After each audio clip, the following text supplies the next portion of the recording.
지난달 안태근 법무부 검찰국장과 국정농단 수사를 했던 간부들이 만찬을 하면서 또 금일봉까지 주고받았다는 그런 사실이 드러났습니다.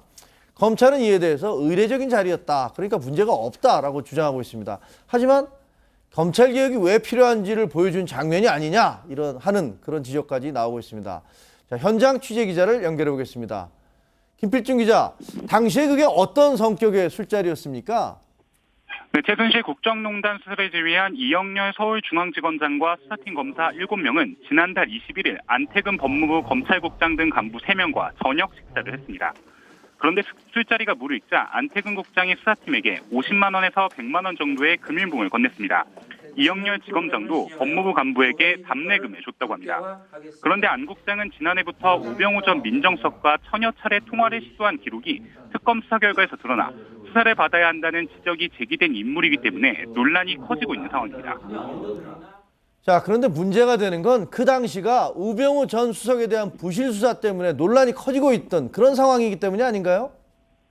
네, 맞습니다. 검찰특별수사본부는 식사 자리가 있기 나흘 전에 최종 수사 결과를 발표했는데요. 70분에 달하는 발표 시간 중에 절반에 가까운 30분을 우병우 전 수석의 의혹이 사실과 다르다고 해명한 데 썼습니다. 그만큼 우 전 수석의 의혹 중 풀리지 않은 게 많았기 때문인데요. 결국 우 전 수석을 불구속 상태로 재판에 넘긴 지 얼마 안 된 시점에 우 전 수석 관련 논란을 받고 있는 안태근 국장과 술자리를 가진 겁니다.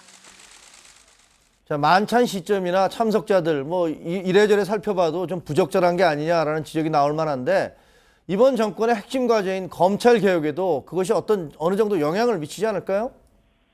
네, 일단 검찰은 후배를 격려하는 의례적인 술자리였다며 문제가 없다고 주장하고 있는데요. 그러나 법조계에선 검찰 개혁의 속도를 내는 계기가 될 것이라는 분석이 우세합니다. 그동안 법무부가 검찰의 청와대 하명 수사에 대한 통로라고 불린 만큼 법무부와 검찰의 유착 관계는 문제로 여겨져 왔는데요. 수사팀과 법무부의 식사 자리가 둘의 유착 관계를 보여주는 상징적인 사건으로 여겨지기 때문입니다.